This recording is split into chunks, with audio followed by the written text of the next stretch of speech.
What's going on, guys? Seth and Chevy here. We just watched episode 10 of Hell's Paradise. We are a week behind because last week, if you're into video games, we were doing over on Tasty Loot Gaming, link down below, streams for every event that happened, Summer Game Fest, all that stuff. So if you're into gaming, go check that out.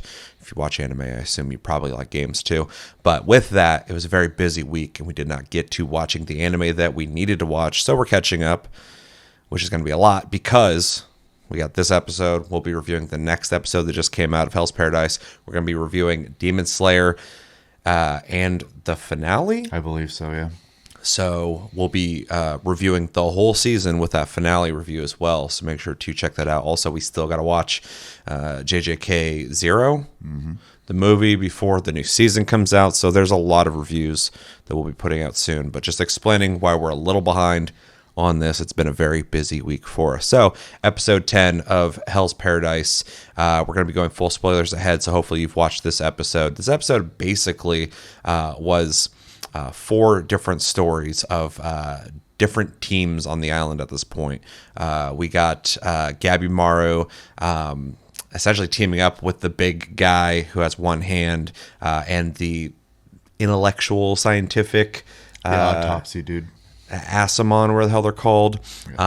They've come to a conclusion that they need to work together because the big dude wants to be immortalized, not physically, but in the zeitgeist as a dude who did something great, and he wants to kill a Tenzin. The little guy, because I don't remember their names, wants to study the Tenzin. He wants to dissect them and check them out. And Gabimaru, of course, just wants to do what he's been trying to do this whole time, get the thing and get the hell out so he can go back to his wife. And big development that's happened. I forgot her name, but the little girl has become not a little girl since saving Gabimaru and has grown and is now speaking, kind of. Talking about something called Tau, which we learn about a little bit as well through the other group, Sagiri's group, as they're looking for Gabimaru. And the little girl, and I forgot her name, starts with an M, I think. I don't remember. But they're talking. They kind of established that they think everything on the island is artificial. It was built by somebody, a merger of religions, somebody trying to create something, and essentially it went awry, kind of a island of Dr. Moreau, maybe. But yeah, so they're talking about that. They're trying to figure things out. They also talk about Tau. Tau essentially is the power that the Tenzin tap into. They talk about how it's like in the lower body through like, I've heard about that too, but like in China, it's like a belief of where energy comes from. Yeah. So they're kind of tapping into that. So now we know that's the power. And this is kind of a reoccurring thing in this episode because even we visit Tenza's master, I forgot his name, and the little girl with him. And they are kind of... the little girl's trying to get Tenza's master to become her master because she wants to help get revenge for Tenza. He is reluctant to want to train somebody else and see them die. Ironically, he can't see anything, but you get the point. Yeah, he doesn't really want to teach her anything, but inadvertently, while getting into a fight, starts giving her lessons on how to fight properly. Keep your hands loose when you're moving. Tighten your hands when you're swinging, stuff like that. And so he is kind of giving her lessons without officially saying that he is her master, and she is taking the lessons. We also kind of learn from him that he's kind of tapping into, I don't know if it's Tao or not, but he like uses from the perspective of Buddhism, but yeah. It's the same thing, seeing the waves that are created from energy. Which is an interesting little detail, not to just start talking about the episode just yet, but because later in the last part of the episode, somebody else is doing something similar, but through a different philosophical point of view. And so with that, we get a little bit of insight on how he is able to navigate things while being blind, outside of just being a badass. We saw that when the little girl went to stab at him, and he hit her blade out of her hands and sheathed it for her. Yeah. That was ridiculous, but cool. That was a flex for sure. Yeah.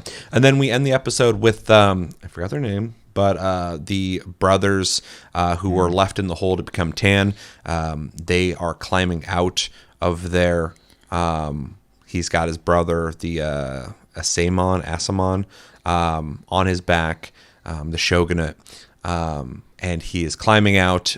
We hear through dialogue between two of the Tenzin that all the people who have become Tan don't want him to leave, don't want anybody to leave the hole, essentially. And so we see this as he's climbing out.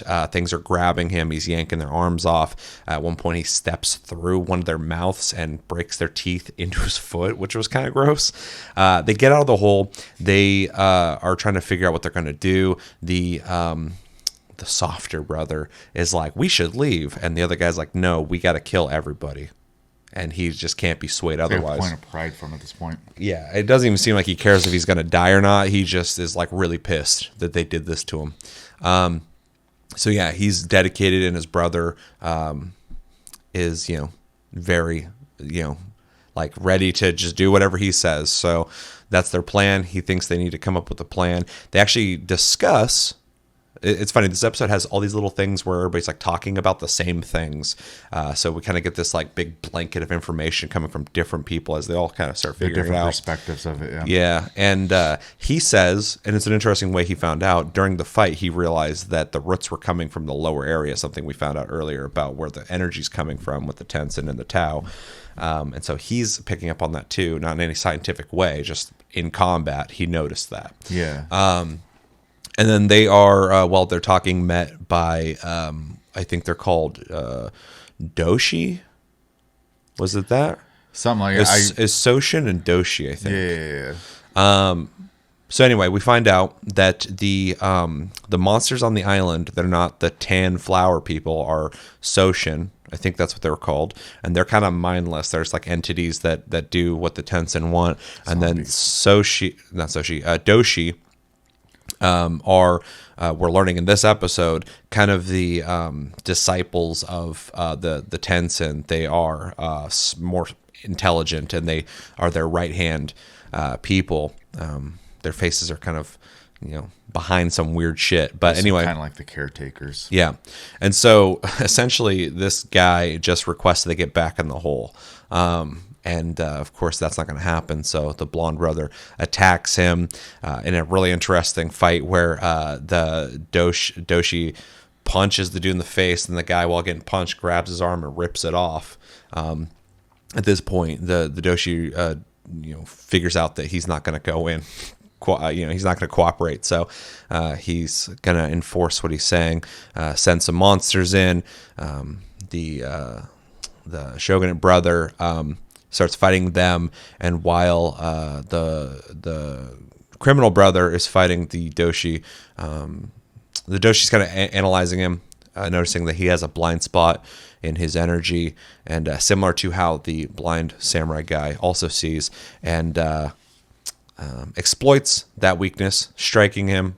We don't know what happened to him, but it seems pretty bad. A lot of blood came out, but it's an anime, so a lot of blood comes out sometimes anyway, regardless of if someone dies or not. And we are left with him on the ground bleeding, the criminal brother, while the shogunate brother is not happy about that. What do we think of this episode? It was a huge info dump episode. Yeah, I was going to say. And an alignment episode. Everyone's like, the teams are being made.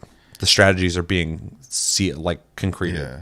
Well, now that I've adjusted my expectations of the show from being an action anime to just like a lore basically anime, yeah. I actually really like this episode because I appreciate the information. I also really like the way they handled the same information from different perspectives. So maybe like one version of it makes more sense to you as a viewer even. Yeah. But yeah, you have like a spiritual look at it, both from I think it's like a Taoist and then a Buddhist view on it, and then just a guy who's like instinctual because he just kind of exists in a state of like instinct basically, and he kind of picked up on that through combat. So it was really interesting. I also I really like that we got basically a hierarchy system within the Tenzin, and the way the island works a little more, how there's a palace and there's a chain of importance basically between people. I said this last review, but this story would make a great video game. Yeah. because you have sectors of the island that are named and set up in a specific way that it gets more difficult the further on the island you get in. And now we have enemy types. We have the Soshin, the Doshi, and the Tensen. And so you could like work your way through the trash mobs, fight like the mini bosses, and then fight the bosses. Yeah. I mean, and then you got different characters with different strengths. I mean, this is a video game anime. Yeah, pretty much. It's interesting. But I kind of agree. My expectations have changed in the show, and that's not necessarily because like I changed my point of view on how to watch this show. I just think the show is getting more interesting in general in the last like 3 episodes.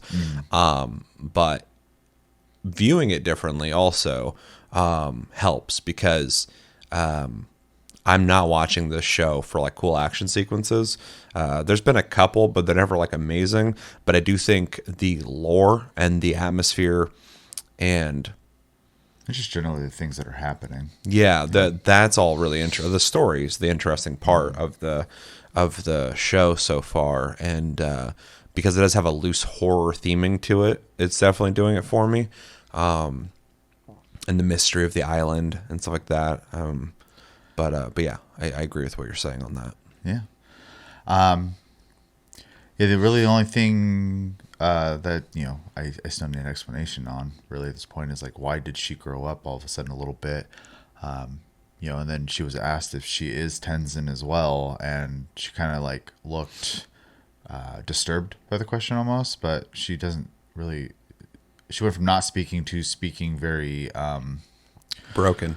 yeah, and simple. Yeah. So Well, I say broken because she's just kind of repeating herself over and over again. It's Yeah. like almost like a mantra.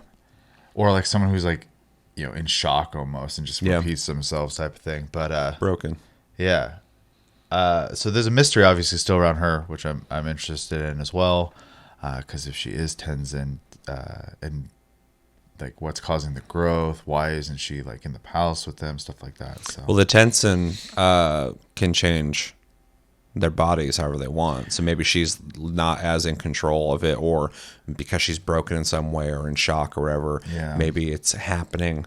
Maybe she actually is an adult, but like something happened to her where mentally she just like was stuck as a child or something like that. And this is like, that'd be very reminiscent of Nell from Bleach. But yeah, there's a character who suffers head trauma and then turns into a child. So well, yeah, whatever the trauma is might have turned her into the child, but because she can turn into whatever she wants like they can, maybe she's kind of trapped in that. Yeah. She's going to slowly and they awaken. know her too. So Yeah, well, maybe she's one of them. yeah, interesting.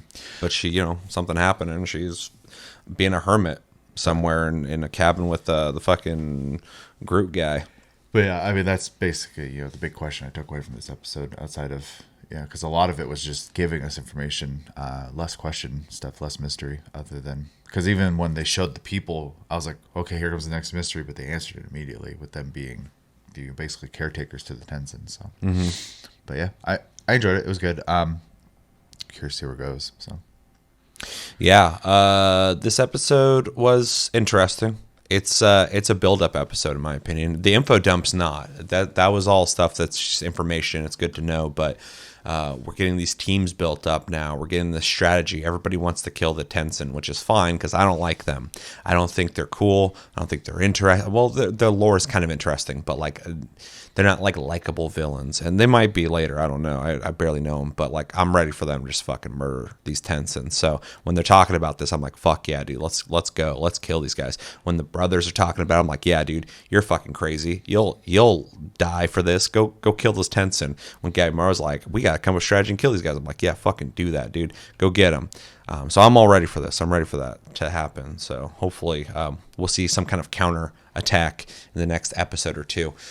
But yeah, that's kind of my takeaway. Also, my takeaway is what's up with the girl who's growing. And I'm glad we're finally getting the mystery of some of the survivors on this island out of the way, because I'm still struggling to find characters that I like a whole lot. I mean, Gabimaru's fine, but like He's not like super likable, but he's, you know, he's cool enough. Sagiri, I have like no attachment to at all, and her whole posse right now, I have no attachment to. They're all just kind of like blank slate characters. I liked Tenza, but they murdered him. I like his master. I think he's cool.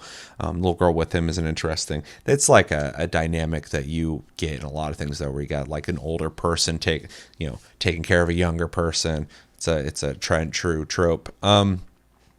The brothers are actually becoming more interesting to me, because they just like refuse to die, which I kind of like.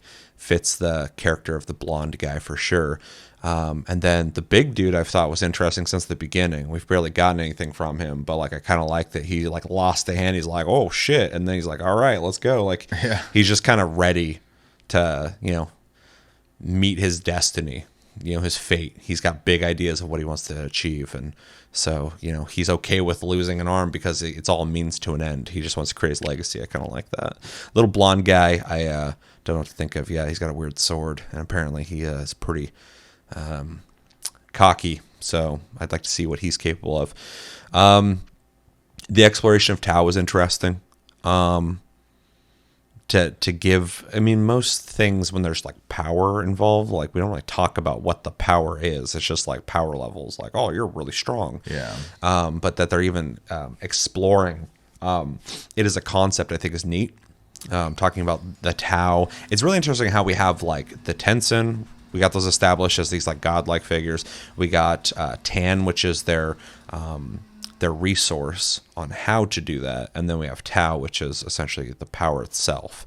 So I kind of like that we're digging through the layers of the lore. It's like you don't get that a lot in a lot of anime, so that is definitely an attractive thing of this show if you're into lore. Yeah, and then with all that explanation, it's going to give us a means in which to actually combat these guys that'll make sense, instead of them just being crazy strong at first, then all of a sudden like they just magically get stronger, beat them. There'll be an explanation. Well, and that's what I've been saying in a couple episodes now too, and the reviews is like, how are they going to fight them? Something has to happen to allow that to happen, and we're slowly seeing that they're figuring things out about them, and they're realizing they're not just godlike figures. They just haven't figured out how to fight them yet, and that everybody's kind of coming to the conclusion that there's something about their lower body that is where their power is coming from.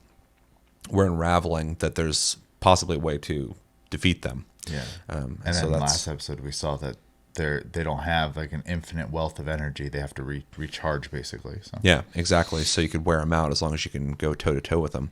And then also the introduction to the Doshi, or the hell they're called, is interesting as well. I don't know how long that'll go on for, but we saw it in two different places at the same time that they were showed up. They're kind of scouting and figuring out what the humans are up to. Yeah. And bringing the Soshin with them. So. Yeah, I'm rambling at this point, but it was a fun episode. It was interesting to see more details. If there's a strength, and we've talked about this before. I think there's two strengths to the show at this point now too. One is the visual style, not just the art style. I think the art style is vibrant and cool looking, but they do a lot of cool visual things in episodes. Every once in a while, I'm like, that was creative. That was creative. Even in this episode, there was a part where the master, I forgot his name, blind guy, was in the middle of combat, and everything kind of just blended into the way he sees it, and it looked kind of cool the way they did that. So I jokingly said he has the Last of Us power, because in the Last of Us, you press a button, you all of a sudden go into this like gray, dark world, but you can see sound frequencies that come up as like shadows, light, just like these like cloudy things, and he did the same thing. So I'm like, oh, he's Joel. But yeah, so that was that's a strength. Also, another strength though now I think is the lore's worth telling. Somebody thought of all this, and I think it works. So it's fun, kind of unraveling it. So, but yeah, fun episode. Definitely interested to see what happens in the next episode. I think the show is kind of finally rolling. This possibly maybe a slow burn anime similar to Vinland Saga season 1, because I remember watching that till episode 14 going like, what am I doing here? And then after like 14 I was like, oh shit, it's cooking now. And then like the last like 2 episodes happened. I was like, holy shit, this was good. Yeah, there's a lot of build up to happen.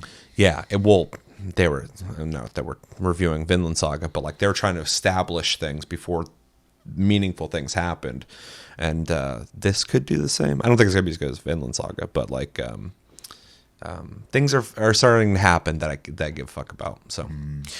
Yeah, overall, cool episode. You got anything else you want to say? All right, let us know in the comments what did you think of episode 10. What did you take from it? What do you think about the Tau? What do you think about the brothers getting out of the hole? What do you think about Gabimaru teaming up with the big guy and the little guy? Those are their names, official names. And then what do you think about, and you're probably like an episode ahead of us right now, but what do you think about the girl growing? What do you think is going on there? And what was your favorite thing about this episode, or least favorite thing? Maybe you hated this episode. Let me know in the comments. But yeah, I've been Seth. This is Chevy, and we'll talk to you guys in the next review.